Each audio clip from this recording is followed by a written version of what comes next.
everyone, I'm Cipher Sam and welcome back to my channel.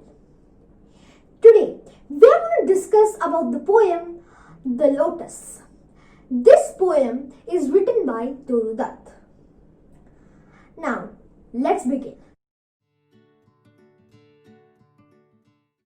The poet of this poem is Toru Dutt, and it is from a book written by Toru Dutt named Ancient Ballads and the Legends of Hindustan. This poem shows the patriotism of Toru Dutt towards her country, which is India, and she gives a little taste of Roman mythology in this poem. This poem is mainly a Petrarchan sonnet. It has two main parts, the octave and the sestet. The octave has 8 lines and the sestet has 6 lines. The difference between the octave and the sestet is that the octave shows the problem being faced. Also, it states the problem being faced, while the sestet gives us the solution to that problem. Let's move on to the poem. The first 3 lines of the poem are: Love came to Flora, asking for a flower that would, of the flowers, be the undisputed queen. Now, as you notice, love came to Flora. Now, love isn't somebody or someone or something either. Now, love came to Flora. So, love is being personified here, and he's considered as the god of love, Cupid. So, either we can consider him as Cupid or the goddess of love, Venus. Now, he had come to Flora, the Roman goddess of flower and spring. Now, the reason why he came here was that he had come to ask for a flower that would be the most beautiful and the undisputed queen of the flowers.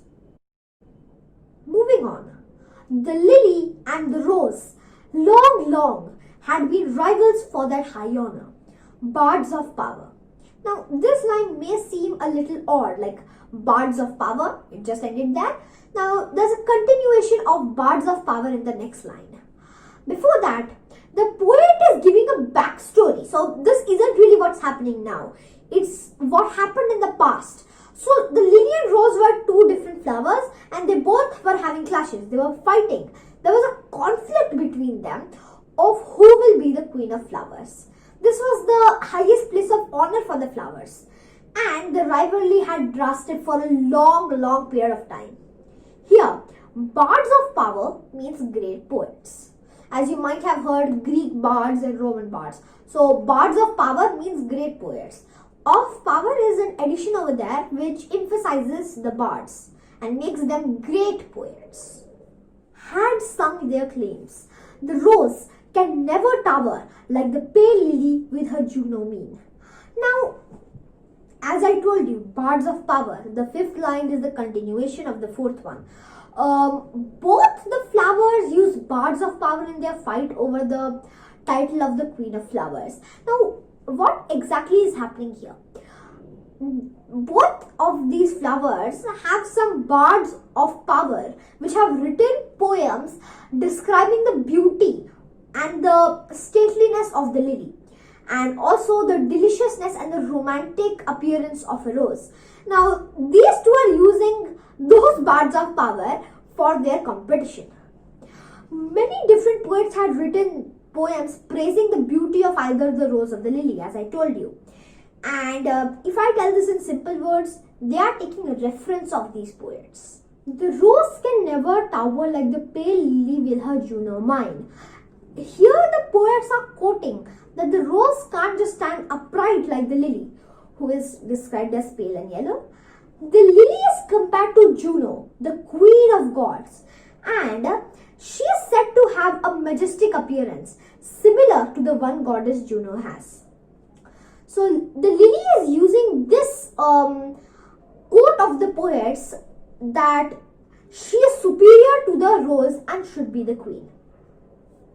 The next 2 lines are: But is the lily lovelier?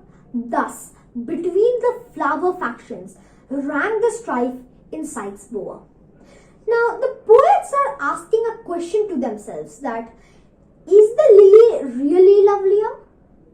Now, due to this confusion, The flower groups, which is flower factions, supported either two of the flowers gathered together in Psyche's backyard under a shady tree. Now, Psyche is a beautiful princess who is loved by the Cupid, the god of love in Roman mythology. The flower groups are having a debate of who actually should be their queen. And this ends the octave, giving us a question in our mind. Now, let's begin the sestet.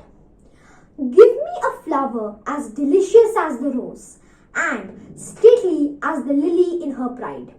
The sestet begins now, and we come back to the present situation. In these two lines, love is requesting Flora to create such a flower that has the glamour and the deliciousness and the beauty of the rose and the royal and majestic look of the lily. Roses are red in color and they are the symbol of romance. Lilies are pale and yellow and they are stately and regal in nature. Moving on. But of what color?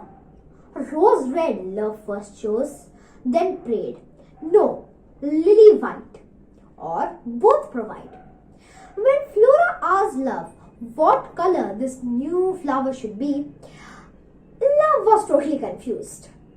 He first chose, let's keep it red. Then he thought, okay, why should I keep it red when the rose is already red? There is no difference between the two. Then he instantly prayed to Flora again.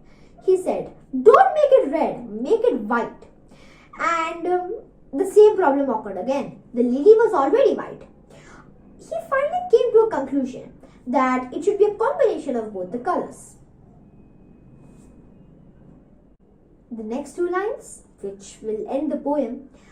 And Flora gave the lotus, rose red dyed and lily white, the queenliest flower that blows. Flora then created the lotus. It was pink in color, a combination of red and white. It had the qualities of both the flowers. It had the glamour and the deliciousness of the rose and the majestic look and stateliness of the lily. It is said that it is the queenliest flower that was ever produced. There's something important you should know. There's something called a rhyme scheme. It is the way that the words in a poem rhyme. So, in this poem, the rhyme scheme for the octave goes as A, B, B, A. A, B, B, A. So, the BBs are rhyming and the other BBs are rhyming too. So, the same letters rhyme and the different letters, which are the A's, also rhyme. So, two common letters rhyme. And the sestet gives C, D. C, D, D, C. The lotus is the national flower of India. The lotus is considered pure even if it grows in muddy water. In Hindu mythology, it is considered a symbol of enlightenment. And many gods and goddesses in Hindu mythology are found to be sitting on a lotus, such as Goddess Lakshmi, Goddess Saraswati and Lord Brahma. To end this video, I have put a lot of effort in making this video. So, please do like and subscribe. You can surely visit my blog for more information about Toru Dutt.